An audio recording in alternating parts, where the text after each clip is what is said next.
semuanya, aku Erva Hairunisa Nur Amala dari SMA Negeri 1 Slawi, kelas 11-2, nomor absen 8. Pangeran Diponegoro. Pangeran Diponegoro lahir di Yogyakarta pada tanggal 11 November 1785. Ibunya bernama Raden Ayu Mangkorowati dan ayahnya bernama Gusti Raden Mas Surojo yang bergelar Hamengkubuwono III. Pangeran Diponegoro sewaktu dilahirkan bernama Bendoro Raden Mas Mustahar, kemudian diubah menjadi Bendoro Raden Mas Antowiryo.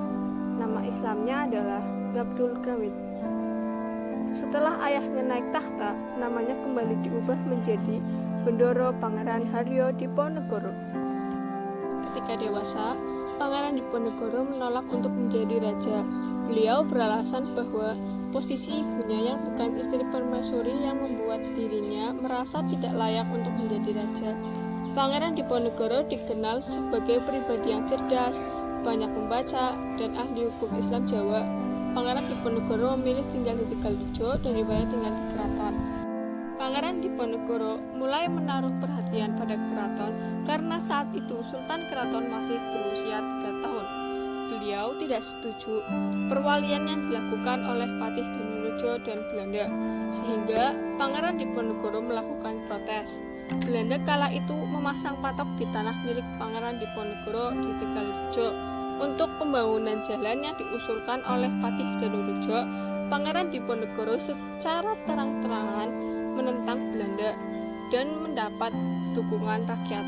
Inilah awal perang Diponegoro dimulai. Menyingkir dari desa Tegalrejo, Pangeran Diponegoro pergi membuat barisan perlawanan di Gua Slerong. Sesuai nasihat Pangeran Mangkubumi, tokoh agama Surakarta yaitu Kyai Mojo ikut bergabung ke pasukan Gua Slerong yang memberikan pengaruh yang sangat besar. Perjuangan juga mendapat dukungan dari Raden Tumenggung Prawiryodibyo dan Sunan Pakubuwono VI.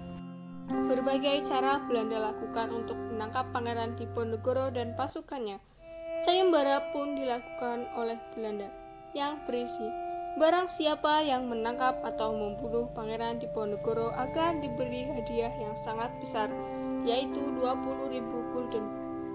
Namun, tidak ada satupun yang mengungkapkan keberadaan Pangeran Diponegoro. Dinilai tidak berhasil. Pada tanggal 28 Maret 1830, Belanda mengambil cara licik, yaitu mengundang Pangeran Diponegoro ke Magelang untuk berunding. Dengan pribadi jujur dan berhati bersih, Pangeran Diponegoro setuju dengan tawaran baik Belanda. Namun, undangan itu hanyalah akal busuk Belanda untuk menangkap Diponegoro.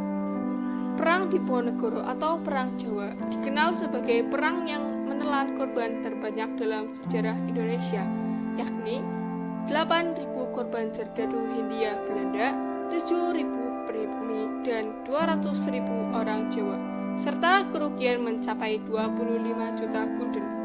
Setelah Belanda berhasil menangkap Pangeran Diponegoro pada 20 April 1830, Pangeran Diponegoro dibuang ke Manado bersama Raden Ayu Retnaningsih, Tumenggung Diposani istrinya, serta para pengikutnya dengan kapal Pollux. Setelah sampai, Pangeran Diponegoro dan rombongannya ditawan di benteng Amsterdam. Selanjutnya, Pangeran Diponegoro kembali dipindahkan oleh Belanda ke Makassar. Selama 25 tahun, Pangeran Diponegoro hidup di benteng Rotterdam hingga 8 Januari 1855 pukul 06.30 pagi, Pangeran Diponegoro meninggal dan dimakamkan di kota pengasihan terakhirnya, yaitu Makassar, Sulawesi Selatan.